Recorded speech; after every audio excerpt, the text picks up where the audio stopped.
Item ಯಾವುದೇ ಇರಲಿ try ಮಾಡಿ ಆಚಿ ಚಿಕನ್ ಮಸಾಲಾ.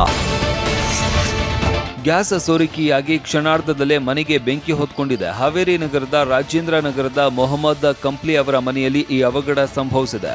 ಸಬೀನಾ ಕಂಪ್ಲಿ ಎನ್ನುವವರಿಗೆ ಗಾಯಗಳಾಗಿದೆ. ಅದೃಷ್ಟವಶಾತ್ ಕುಟುಂಬದವರು ಪ್ರಾಣಾಪಾಯದಿಂದ ಪಾರಾಗಿದ್ದು ಅಗ್ನಿಶಾಮಕ ದಳದ ಸಿಬ್ಬಂದಿ ಸ್ಥಳಕ್ಕೆ ಧಾವಿಸಿ ಬೆಂಕಿ ನಂದಿಸಿದ್ದಾರೆ. ಲಕ್ಷಾಂತರ ರೂಪಾಯಿ ಮೌಲ್ಯದ ಮನೆಯ ವಸ್ತುಗಳು ಸುಟ್ಟು ಭಸ್ಮವಾಗಿದೆ.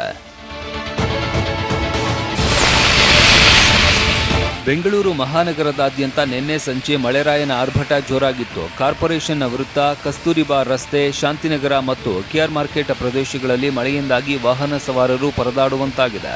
ಮೈಸೂರು ರಸ್ತೆಯಲ್ಲಿ ಮಳೆಯ ಪರಿಣಾಮ ಭಾರೀ ಟ್ರಾಫಿಕ್ ಜಾಮ್ ಉಂಟಾಗಿದ್ದು ವಾಹನಗಳ ಸಾಲಿನಲ್ಲಿ ಆಂಬ್ಯುಲೆನ್ಸ್ ಸಿಲುಕಿ ಪರದಾಡಿದ ದೃಶ್ಯ ಕಂಡುಬಂತು.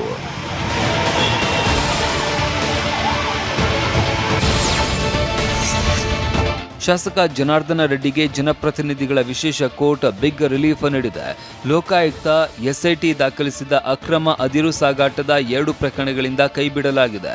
ಜನಾರ್ದನ ರೆಡ್ಡಿ, ಮೆಹಫೂಜ್ ಅಲಿ ಖಾನ್, ಹೊತ್ತೂರ್ ಅಬ್ದುಲ್ಲಾ ವಹಾಬ್, ಹೊತ್ತೂರ್ ನೂರ್ ಅಹಮದ್, ಹೊತ್ತೂರ್ ಮೊಹಮ್ಮದ್ ಇಕ್ಬಾಲ್ ಹಾಗೂ ಟ್ರೈಡೆಂಟ್ ಮೈನಿಂಗ್ ಕಂಪನಿಯ ವಿರುದ್ಧ ಪ್ರಕರಣ ದಾಖಲಾಗಿತ್ತು.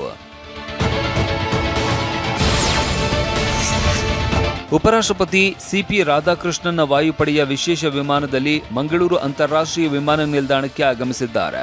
ಸಂಸದ ಕ್ಯಾಪ್ಟನ್ ಬ್ರಿಜೇಶ್ ಚೌಟಾ ಉಪರಾಷ್ಟ್ರಪತಿಗಳನ್ನ ಸ್ವಾಗತಿಸಿದರು. ನಂತರ ಹೆಲಿಕಾಪ್ಟರ್ ಮೂಲಕ ಧರ್ಮಸ್ಥಳಕ್ಕೆ ತೆರಳಿದ್ದು ರಾತ್ರಿ ಅಲ್ಲಿನೇ ವಾಸ್ತವ್ಯ ಹೂಡಿದ್ದಾರೆ.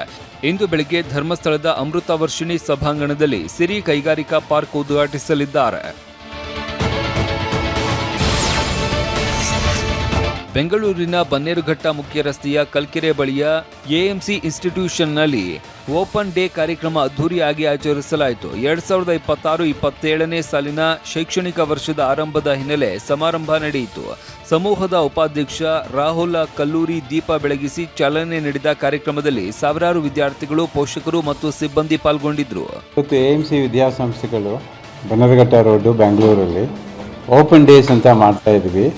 ಈ ಓಪನ್ ಡೇಸ್ ಅಡ್ವಾಂಟೇಜ್ ಏನಂದರೆ ಇವತ್ತು ಎಂಟೈರ್ ಕಾಲೇಜು ಎಲ್ಲನೂ ಫಸ್ಟು ಓಪನ್ ಆಗಿರುತ್ತೆ.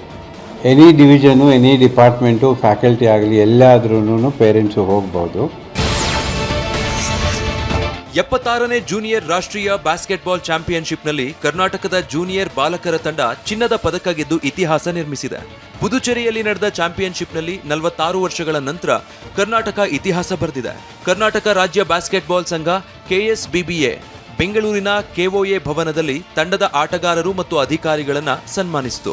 ಎಫ್ಐಬಿಎ ಏಷ್ಯಾ ಮತ್ತು ಕೆಒಎ ಅಧ್ಯಕ್ಷ ಡಾಕ್ಟರ್ ಕೆ ಗೋವಿಂದರಾಜ್ ತಂಡವನ್ನು ಅಭಿನಂದಿಸಿ ನಗದು ಬಹುಮಾನ 7.5 ಲಕ್ಷ ರೂಪಾಯಿನಿಂದ 10 ಲಕ್ಷ ರುಗೆ ಹೆಚ್ಚಿಸಿ ಘೋಷಣೆ ಮಾಡಿದರು.